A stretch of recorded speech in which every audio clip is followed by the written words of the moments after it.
Hola, buenas tardes. Mi nombre es Priscila Carvajal y este es mi aporte para la tarea 1 de la materia Mediación Pedagógica en la Universidad Estatal a Distancia en el segundo cuatrimestre del 2024.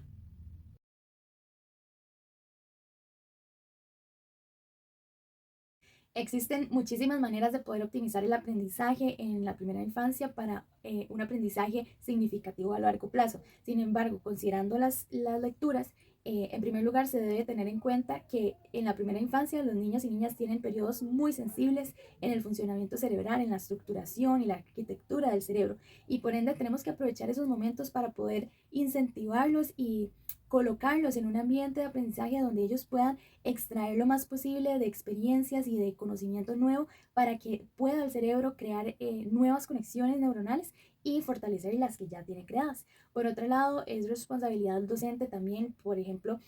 crear estrategias nuevas, creativas, divertidas, donde el estudiante sea expuesto a experiencias físicas, sociales, emocionales, donde él pueda desarrollar nuevas habilidades y afianzar aquellas que ya tiene. Y finalmente, pues a través de poner al estudiante en un entorno seguro, en un entorno abierto, en un entorno libre, donde el estudiante pueda sentirse capaz, pero al mismo tiempo retado a investigar, a conocer y a querer aprender todos los días un poquito más.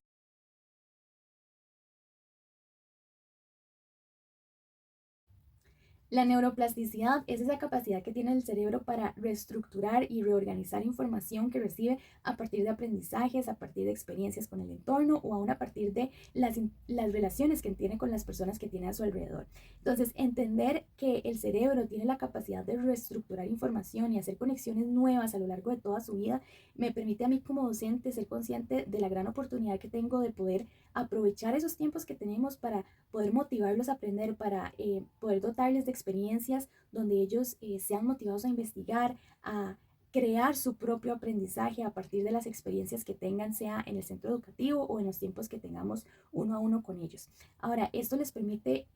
pues, de alguna manera construir esa resiliencia hacia el mundo que se van a enfrentar, en el que van a tener que aprender a tomar decisiones, a controlar sus emociones, a hacer investigaciones por ellos mismos, a tener ese espíritu crítico y todo eso se puede construir desde la primera infancia aprovechando la neuroplasticidad del cerebro.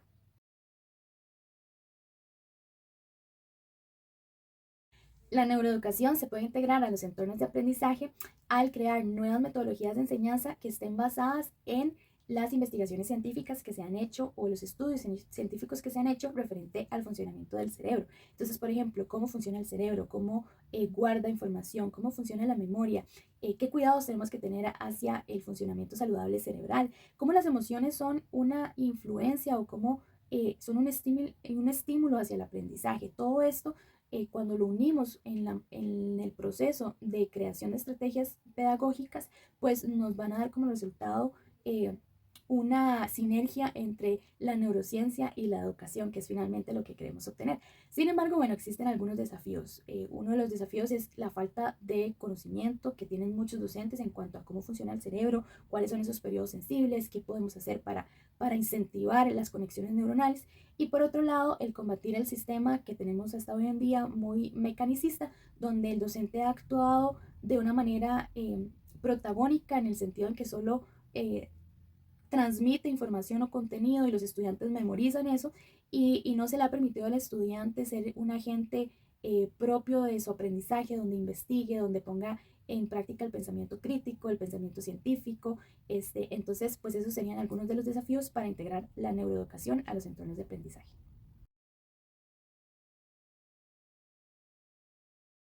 La neuroeducación puede transformar la práctica pedagógica porque cuando como docentes entendemos la manera en que el cerebro funciona y la estructura cerebral y los beneficios de conocer sobre la neuroplasticidad del cerebro, entonces podemos crear estrategias integrales, estrategias que no solo desarrollen la parte cognitiva, sino que tomen en cuenta la parte emocional, la parte social, la parte afectiva, la parte sensorial. Y entonces de esa manera podemos crear estrategias mucho más ricas, no solo en contenido, sino en abarcar la totalidad de esos pequeños seres que tenemos en nuestras aulas. Entonces, por ejemplo, el docente puede comprender que es necesario que el estudiante se sienta motivado a aprender, que las emociones, los sentimientos pueden determinar por ejemplo, la concentración, pueden determinar la atención, el deseo de aprender, el deseo de investigar, por supuesto la memoria. Entonces, cuando el docente entiende que el cerebro funciona como un todo, entonces puede crear estrategias transformadoras, estrategias que sean totalmente diferentes y que sean integrales.